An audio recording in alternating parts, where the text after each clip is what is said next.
Okay, good afternoon mga kagala. Dito po tayo sa Bonifacio Shrine sa Maragondon, Cavite. Galait po natin. Medyo napapabayaan na.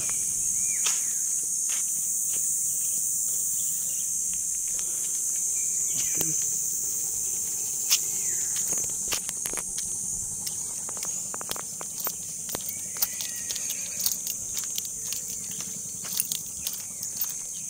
Kung mapapansin po natin, wala ng tao, wala na halos na dumadalaw sa kanyang shrine kahit ngayon ay araw ng kagitingan. Dapat kahit paano na bibisita man lang siya kung saan yung lugar na siya ay pinatay dito sa Maragondon. Eto po, grabe, wala ng tao, napabayaan na yung kanyang shrine. Talagang nakakalungkot mga kagala. Ito yung kanyang replikang napakalaki.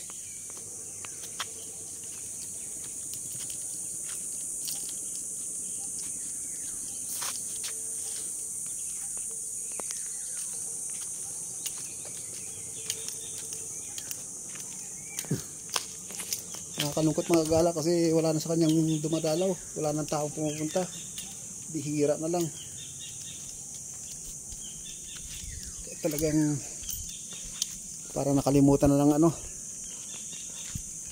kanyang mga alaala, kanyang pagsakripisyo para sa bayan. Napaka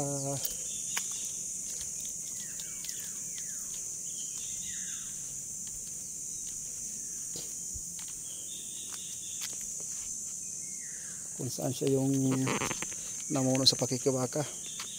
Maraming salamat pa sa panonood.